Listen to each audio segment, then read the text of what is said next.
नमस्कार, मैं हूं आपके साथ मयंक। देखिए, इस वक्त की बहुत बड़ी खबर, मोदी कैबिनेट ने 8वें वेतन आयोग के गठन को मंजूरी दे दी है। देखिए, आयोग ने 18 महीने में ये जो आयोग है ये अपनी सिफारिशें देगा, जिसके बाद इसे लागू किया जाएगा। काफ़ी दिनों से इसकी मांग हो रही थी। अब मोदी कैबिनेट ने, मोदी सरकार ने और केंद्रीय मंत्रिमंडल ने इसकी मंजूरी दे दी है। इससे करीब 50 लाख केंद्रीय कर्मचारियों और करीब 69 लाख पेंशनर्स को भी इसका फायदा मिलने जा रहा है। देखिए, बड़ा ऐलान है। प्रधानमंत्री मोदी की अध्यक्षता में आज हुई केंद्रीय मंत्रिमंडल की बैठक में इस प्रस्ताव को मंजूरी दी गई। सरकार ने जनवरी में 8वें वेतन आयोग को मंजूरी दे दी थी, उसको मंजूर कर दिया था और अब इसके गठन को भी जो है उसको मंजूरी दे दी गई है।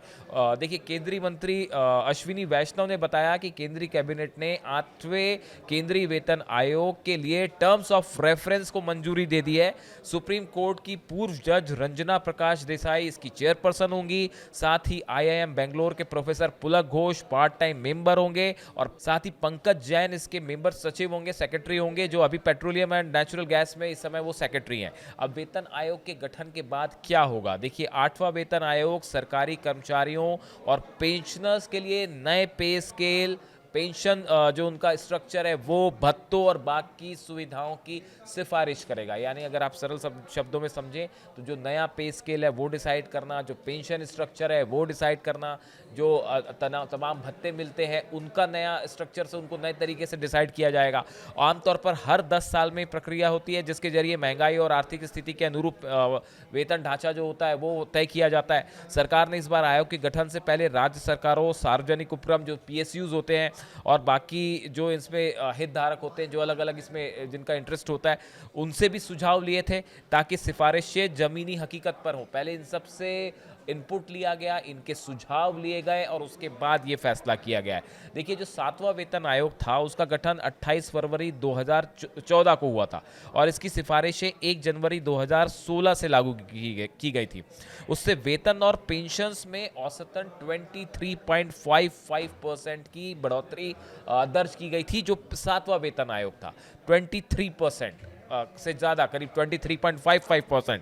हालांकि इसका असर सरकारी खजाने में भी पड़ा और केंद्र सरकार पर करीब 1 लाख करोड़ का जो है वो अतिरिक्त बोझ पड़ा था। लेकिन इसके चलते फिर कई फायदे होते हैं कि आपके पास जब लिक्विडिटी आती है तो फिर डिमांड भी बढ़ती है और इकोनॉमी को ओवरऑल फायदा होता है। तो देखिए, ये एक बड़ा फैसला केंद्रीय मंत्रिमंडल की तरफ से 8वें वेतन आयोग के गठन को जो मंजूरी दे दी गई है, सबकी निगाह थी और ये बड़ा ऐलान हो गया। हम आपको सुनाते हैं अश्विनी वैष्णव ने क्या कहा। सरकारी कर्मचारी हैं सेंट्रल गवर्नमेंट के, डिफेंस हो गया, होम हो गया, रेलवे हो गया, और डीओपीटी के माध्यम से जो जॉइंट कंसल्टेटिव मैकेनिज्म है सभी यूनियंस का, सभी फेडरेशंस का, उस जेसीएम के साथ भी डिटेल्ड कंसल्टेशन होता है। इन सब कंसल्टेशंस के बाद में ये टर्म्स ऑफ रेफरेंस फॉर्मेशन किया गया है। तो ये बहुत ही एक इम्पॉर्टेंट टाइमली एक्शन ले लिया गया है और करीब 50 लाख सेंट्रल गवर्नमेंट के एम्प्लॉयज हैं। कई राज्य सरकारों के साथ भी इसमें कंसल्टेशन किया गया और करीब सभी राज्य सरकारों ने इसमें सहयोग दिया है। 18 मंथ्स के अंदर ये रिपोर्ट आएगी इसकी 8th पे कमीशन की।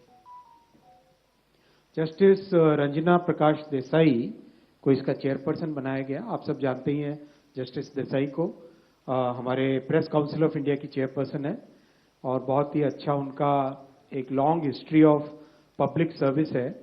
सो she will be heading the 8th pay commission. Professor Pulak Ghosh from Bangalore, I M, and Mr. Pankaj Jain, who is Secretary Petroleum and Natural Gas, he will be the member secretary. दूसरा बड़ा फैसला लिया गया साथियों आज, nutrient based subsidy for rabi season. आप सब जानते हैं कि माननीय प्रधानमंत्री श्री नरेंद्र मोदी जी किसानों के लिए एक के बाद एक बड़े फैसले लेते हैं और इसमें बहुत किसानों की इनकम